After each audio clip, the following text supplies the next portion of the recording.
उसका भाई प्रवेश कक्ष के छोटे तालाब के किनारे बैठा शांति से इंतजार कर रहा था। वह उसका हाथ पानी में घूम रहा था। जब वह दिखाई दी, वह खड़ा हुआ और उसे गंभीर रूप से देखा। उसने कहा, यहाँ खड़ी हो जाओ, घूमो। हाँ ठीक है, तुम बिल्कुल राजवंशी। मैजिस्टर इलेरियो ने कहा, एक मेहराबदार रास्ते के माध्यम से कदम रखते हुए।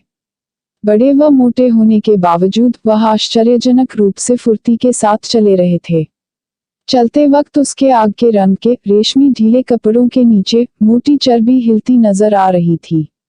हर उंगली में रत्न जड़ी अंगूठियां चमक रही थी और उसके आदमी ने उसकी कांटेदार पीली दाढ़ी पर तब तक तेल लगाया था जब तक कि वह असली सोने की तरह चमक न गई। राजकुमारी डेनेरिस, प्रकाश के देवता आपको इस अत्यंत शुभ दिन पर आशीर्वाद दे और अपनी कृपा दृष्टि बनाए रखें। मैजिस्टर ने उसका हाथ अपने हाथों में लेते हुए कहा और अपना सिर झुकाया। उसकी सोने जैसी दाढ़ी के माध्यम से टेढ़े मेढ़े पीले दांतों की हल्की झलक दिखी। उसने उसके भाई से कहा, ये एक सपना, आपकी कृपा से एक सपना है। ड्रोगो रोमांचित हो जाएगा। यह बहुत पतली है। उसके बाल भी डैनी के बालों के समान सुनहरे चांदी के जैसे थे, जिन्हें उसके सिर के पीछे खींचकर ड्रैगन की हड्डी से बने एक गहने से बांधा था। यह उसका गंभीर रूप था जिसने उसके चेहरे की कठोर भड़कीली रेखाओं पर जोर दिया। उसने अपना हाथ उस तलवार की हत्थे पर टिका रखा था जिसे इलेरियो ने उसे उधार दिया था। उसने कहा, क्या आपको यकीन है कि खाल ड्रोगो को इतनी युवा लड़की अपनी औरत के रूप में पसंद आएगी? इसमें टारगेरियन खून है। यह खाल के लिए काफी बड़ी है। इलेरियो ने उससे कहा, पर पहली बार नहीं।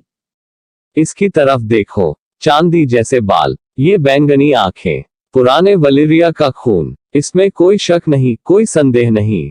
और कुलीन, पुराने राजा की बेटी, नए की बहन, यह ड्रोगो के आगे असफल नहीं हो सकती। जब उसने डैनी का हाथ छोड़ा तो डैनी ने खुद को कांपते हुए पाया। उसके भाई ने संदेह से कहा, मुझे लगता है कि असभ्य लोगों की विचित्र पसंद होती है, जैसे लड़के, घोड़े, भेड़े। खाल ड्रोगो को यह सुझाव न देना ही हमारे लिए सबसे अच्छा रहेगा। गुस्से से उसके भाई की आंखें फैल गई। क्या तुम मुझे मूर्ख बनाने के लिए ले जा रहे हो? मैजिस्टर थोड़ा झुका। मैं आपको राजा बनाने के लिए ले जा रहा हूँ। यह राजा की कमी है कि वो आम आदमी से सावधान है। अगर मैंने कुछ गलत कहा हो तो मुझे माफ करे। वह घूम गया और अपने वाहक को बुलाने के लिए ताली बजाई। पेंटोस के मार्गों पर घना अंधेरा हो चुका था जब वे इलेरियो के विस्तृत नक्काशीदार पालकी में बैठे थे। दो सेवक उनके रास्ते के आगे पीले व नीले शीशे की तेल की लालटेन से रोशनी दिखाते हुए आगे बढ़ रहे थे, जबकि एक दर्जन बलवान पुरुषों ने अपने कंधों पर पालकी को उठा रखा था। वे बंद पर्दे के पीछे की गर्माहट में थे। डैनी अपने ऊपर छिड़के भारी इत्र के साथ इलेरियो के पसीने की बदबू को सूंघ सकती थी। उसका भाई उसके पास तकिए पर फैला हुआ था। उसने पसीने की बदबू पर गौर नहीं किया। उसका मन संकरे समुद्र के पार था। विसेरियस ने कहा, हमें उनके पूरे खालासार की जरूरत नहीं। उसकी उंगलियां उधार की तलवार के हत्थे पर टिकी थी। हालांकि डैनी को पता था कि उसने कभी भी दृढ़ निश्चय के साथ तलवार का इस्तेमाल नहीं किया। 10,000 पर्याप्त रहेंगे। मैं 7 राज्यों को 10,000 चिल्लाने वाले डोथराकियों से उसूरपर को साफ कर सकता हूँ। प्रजा अपने असली राजा के लिए उठ खड़ी होंगी। टाइरेल, रेडविन, डैरी, ग्रे जॉय, वो उसूरपर से ज्यादा मुझे पसंद करते हैं। डॉनिश लोग एलिया और उसके बच्चों की मौत का बदला लेने के लिए जल रहे हैं। और स्मॉल फोक भी हमारा साथ देगा। वे अपने राजा के लिए आवाज उठाएंगे। उसने इलिरियो को उत्सुकता से देखा। वो करेंगे, है कि नहीं? वे आपके लोग हैं और वे आपको प्यार भी करते हैं। मैजिस्टर इलेरियो ने मिलनसार भाव से कहा, राज्य के सभी किलों व मीनारों में पुरुष आपके स्वास्थ्य के लिए गुप्त जाम उठाते हैं, जबकि महिलाएं ड्रैगन के झंडों को सिलती हैं और पानी के पार से आपकी वापसी के दिन के लिए उन्हें छिपाकर रखती हैं। उसने अपने कंधों को उचकाया। और भी बहुत कुछ मेरे खबरियों ने मुझे बताया। डैनी का कोई खबरी नहीं था, यह जानने का कोई तरीका नहीं था कि संकरे समुद्र के पार कोई क्या कर रहा है या सोच रहा है, लेकिन फिर भी उसने इलेरियो के मीठे शब्दों पर यकीन नहीं किया, क्योंकि उसे इलेरियो की किसी भी बात पर यकीन नहीं था। हालांकि उसका भाई उत्सुकता से सिर हिला रहा था। मैं उसूरपर को खुद मारूंगा, उसने वादा किया, जिसने कभी किसी को नहीं मारा। जैसे उसने मेरे भाई ग्रेगर को मारा, और उस राजा के हत्यारे लैनिस्टर को भी, जो उसने मेरे पिता के साथ किया उसके लिए। यही सबसे उपयुक्त होगा। मैजिस्टर इलेरियो ने कहा। डैनी ने उसके होठों के चारों ओर सबसे छोटी मुस्कान के संकेत को खिलते देखा, लेकिन उसके भाई ने ध्यान नहीं दिया। सिर हिलाते हुए उसने एक पर्दे को पीछे धकेला और रात में घूर कर देखने लगा। डैनी जानती थी कि वह एक बार फिर ट्राइडेंट में लड़ाई लड़ रहा है। खाल ड्रोगो का 9 मीनारों वाला विश्राम गृह खाड़ी के पानी के पास लगा था। इसकी ईंट की ऊंची दीवारों पर बेलें उगाई थी। इलेरियो के कहने पर यह पेंटोस के मैजिस्टरों द्वारा खाल को दिया गया था। आजाद शहर घुड़सवारों के राजा के साथ हमेशा से दानशील थे। ऐसा नहीं है कि हम इन बर्बर लोगों से डरते हैं, इलेरियो ने मुस्कुराते हुए समझाया। रोशनी के देवता हमारे शहर की दीवारों को लाखों डोथराकियों से बचाएंगे, जैसा कि लाल पुजारी ने वादा किया है। फिर भी जब उनकी दोस्ती इतनी सस्ती है तो हम जोखिम क्यों उठाएं? उनकी पालकी द्वार पर रुक गई। द्वारपाल में से एक ने पर्दे को खींचकर हटाया। उसका तांबे जैसा रंग और डोथरकियों की बादाम जैसी काली आंखें थीं, लेकिन उसका चेहरा बिना बालों वाला और उसने अनसलीट की नुकीले पीतल की टोपी पहनी थी। उसने उन्हें शंका से देखा। मैजिस्टर इलेरियो ने उसे मोटे तौर पर डोथरकी भाषा में कुछ कहा। द्वारपाल ने उसी भाषा में जवाब दिया और द्वार की ओर हाथ लहराया। डैनी ने देखा कि उसके भाई ने उधार की तलवार के हत्थे को कसकर पकड़ा हुआ था। वह लगभग भयभीत लग रहा था, जैसे डैनी ने भय को महसूस किया था। असभ्य नपुंसक, विसैरस बुदबुदाया जब पालकी दावत कक्ष की ओर जाने के लिए झुकी। मैजिस्टर इलेरियो के शब्द शहद की तरह मीठे थे। कई महत्वपूर्ण आदमी आज रात की दावत में होंगे। कुछ लोग दुश्मन हो सकते हैं, लेकिन खाल अपने मेहमानों की रक्षा करेगा, प्रमुख मेहमानों की तो स्वयं करेगा। आपकी कृपा से इसमें कोई शक नहीं कि उसूरपर को आपके सिर के लिए अच्छा भुगतान करना होगा। बिल्कुल, उसने कोशिश की थी इलेरियो। मेरा यकीन करो, उसके किराए के कातिल हर जगह हमारा पीछा करते हैं। मैं आखिरी ड्रैगन हूँ, और जब तक मैं जीवित रहूंगा तब तक वह चैन की नींद नहीं सोएगा। पालकी धीमी हुई और रुक गई। पर्दे हटा दिए गए और एक दास ने डेनेरिस की मदद करने के लिए हाथ की पेशकश की। उसने गौर किया कि उसका गलपट्टा साधारण पीतल का था। उसका भाई पीछे आया। एक हाथ अभी भी उसकी तलवार के हत्थे के चारों ओर जकड़े हुए था। मैजिस्टर इलेरियो को बाहर निकालने में 2 बलवान लोगों ने सहायता की। दावत कक्ष के अंदर मसाले, पिंच फायर, मीठे नींबू और दालचीनी की खुशबू हवा में फैली हुई थी।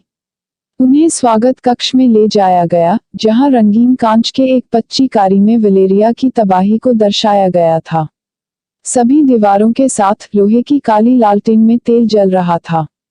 पत्तों से ढके पत्थर के मेहराब के नीचे से दरबान ने ऊंची और मीठी आवाज में उनके आने की घोषणा की। टारगेरियन घराने के विसेरियस, अपने नाम के तीसरे, एंडल्स और रॉयनर के राजा और प्रथम पुरुष, सातों राज्यों के लॉर्ड्स और सल्तनत के रक्षक। उनकी बहन डेनेरिस टॉम्बॉन, ड्रैगनस्टोन की राजकुमारी। उनके सम्माननीय मेजबान इलेरियो मोपटस, आजाद शहर पेंटोस के मैजिस्टर। वे ऊंचे खंभों से भरे एक प्रांगण में दरबान से आगे बढ़े, जिसमें आइवी की लताएं उगाई थी। मेहमान जब बीच से गुजरते तो पत्ते चांदनी में हड्डी और चांदी के रंगों में रंगे नजर आते। वहां कई डोथराकी घोड़ों के लॉर्ड्स थे, लाल भूरी रंग की त्वचा वाले बड़े लोग, धातु के छल्ले में बंधी हुई बड़ी बड़ी मूंछें। उनके तेल से लथपथ काले बालों की चोटी गूंथी हुई थी और उनमें घंटियां लटका रखी थी। फिर भी उनके बीच में पेंटोसी, मैरी, टायरोशी से लेकर ब्रावोसी और किराए के योद्धा भी थे। एक लाल पुजारी जो इलारियो से भी मोटा था, इब्न के बंदरगाह से घने बालों वाले लोग तथा समाइसल्स के लॉर्ड्स जो गहरे काले रंग के थे। डेनेरिस ने उन सभी को आश्चर्य से देखा और फिर अचानक उठे भय के साथ उसने महसूस किया कि वह वहां एकमात्र महिला थी। इलिरियो ने उन्हें फुसफुसा कर कहा, वहां वे तीनों ड्रोगो के घराने से हैं। खंबे के पास है खाल मोरो अपने बेटे रोगोरो के साथ। हरी दाढ़ी वाला आदमी टायरस के आर्कन का भाई है और उसके पीछे वाला आदमी सर जोरा मोमोंट है। आखिरी नाम डेनेरिस ने पकड़ लिया। एक योद्धा। अब नहीं। इलिरियो अपनी दाढ़ी में से मुस्कुराया। स्वयं प्रमुख पादरी द्वारा 7 तेलों से अभिषेक किया गया। वो यहाँ क्या कर रहा है? वह जोर से बोली। उसुर पर उसका सिर चाहता है, कुछ तुच्छ लोगों द्वारा तिरस्कार। उसने कुछ शिकारियों को नाइट्स वॉच में देने के बजाय टायरोशी को दास रूप में बेच दिया। बेतुका कानून। एक आदमी को वह करने का अधिकार होना चाहिए जो वह अपनी संपत्ति के साथ करना पसंद करे। मैं रात खत्म होने से पहले सर जोरा के साथ बात करना चाहूंगा, उसके भाई ने कहा। डैनी योद्धा को उत्सुकता से देख रही थी। वह करीब 40 वर्ष से अधिक उम्र का बड़ा व गंजा आदमी था, लेकिन फिर भी मजबूत और तंदुरुस्त था। रेशम और सूती कपड़ों के बजाय उसने ऊन और चमड़े के कपड़े पहने थे। उसका अंगरखा गहरे हरे रंग का था, जिस पर 2 पैरों पर खड़े एक काले भालू की कढ़ाई की गई थी। वह अभी भी उस अनजान आदमी को देख रही थी, जो उसकी मातृभूमि से था, जिसे वह कभी नहीं जानती थी। जब मैजिस्टर इलेरियो ने उसके नग्न कंधे पर नम हाथ रखा। वहां पर प्यारी राजकुमारी, वहां स्वयं खाल है। वह फुसफुसाया। डैनी भागना और छिपना चाहती थी, लेकिन उसका भाई उसे देख रहा था और अगर उसने उसे नाराज किया तो उसे पता था कि वह ड्रैगन को जगा देगी। बेचैनी से उसने मुड़कर उस आदमी को देखा। विसेरियस को आशा थी कि रात खत्म होने से पहले वह उससे शादी की बात कर लेगा। उसने सोचा कि गुलाम लड़की पूरी तरह गलत नहीं थी। खाल ड्रोगो कमरे में मौजूद सबसे लंबे आदमी की तुलना से भी लंबा था, फिर भी वह किसी तरह से काफी तेज था। इलिरियो के वन्य पशुशाला में मौजूद तेंदुए के जैसा सुंदर। उसने जितना सोचा था वह उससे अधिक जवान था। 30 वर्ष से अधिक का नहीं। उसकी त्वचा चमकते तांबे के रंग की थी और मोटी दाढ़ी में सोने व कांस्य के छल्ले बंधे थे। मुझे जाना चाहिए और अपनी प्रस्तुति को जाहिर करना चाहिए। यही प्रतीक्षा करें, मैं उसे आपके पास लेकर आता हूँ। जैसे ही इलिरियो खाल के पास गया, उसके भाई ने डैनी का हाथ पकड़ लिया और उसकी उंगलियां इतनी कठोरता से दबाई कि वे दुखने लगी। क्या तुमने उसकी चोटी देखी, प्यारी बहन? ड्रोगो की चोटी अंधेरी रात की तरह काली व घनी थी। उस पर सुगंधित तेल लगाया गया, छोटी घंटियों को बांधकर लटकाया गया था, जो उसके हिलने पर धीरे धीरे बजती थी। यह उसकी कमर के पीछे अच्छे से झूलती, यहाँ तक कि कूल्हों से नीचे भी। इसका अंत उसकी जांघों के पीछे होता था। तुमने देखा कि वह कितनी लंबी है। जब डोथरा की युद्ध में पराजित होते हैं तो वे पराजय पर उनकी चोटी काट देते हैं, जिससे दुनिया को उनकी बदनामी का पता चले। खाल ड्रोगो ने कभी कोई लड़ाई नहीं हारी। वह ड्रैगन लॉर्ड एगॉन है, जो फिर से वापस आया है और तुम उसकी रानी बनोगी। डैनी ने खाल ड्रोगो को देखा। उसका चेहरा कठोर और क्रूर था। आंखें काले गोमेद रत्न की तरह ठंडी और गहरी थी। जब वह ड्रैगन को जगा देती थी तो उसका भाई उसे कभी कभी चोट पहुंचाता था, लेकिन उसने उसे इतना नहीं डराया जितना इस आदमी ने उसे डराया था। मैं उसकी रानी नहीं बनना चाहती, उसने एक हल्की और पतली आवाज में कहा। कृपया विसेरियस, मैं नहीं चाहती, मैं घर जाना चाहती हूँ। घर। उसने अपनी आवाज को धीमा रखा, लेकिन वह उसके स्वर में रोष को सुन सकती थी। हम घर कैसे जाएंगे, प्यारी बहन? उन्होंने हमसे हमारा घर छीन लिया। वह उसे अंधेरे में ले गया, जहां किसी की दृष्टि ना पड़े। उसकी उंगलियां डैनी के हाथ में गड़ रही थी। हम घर कैसे जाएंगे? उसने दोहराया, जिसका अर्थ किंग्स लैंडिंग, ड्रैगनस्टोन और उन सभी चीजों से था जो उन्होंने खो दी थी। डैनी का मतलब केवल इलेरियो की संपत्ति में उसके कमरे से था, किसी भी सच्चे घर से नहीं। हालांकि उनके पास काफी कुछ था, लेकिन उसका भाई यह नहीं सुनना चाहता था। जवाब मांगने के लिए उसने उंगलियों को डैनी की बाह में और जोर से दबा दिया। मुझे नहीं पता, उसने आखिरी में कहा। उसकी आवाज टूटती हुई और आंखों में आंसू थे। पर मैं जानता हूँ। उसने तेजी से कहा। हम एक सेना के साथ घर जाएंगे प्यारी बहन, खाल ड्रोगो की सेना के साथ।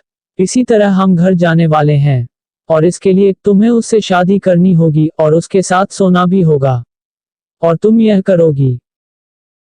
वह उसे देखकर मुस्कुराया।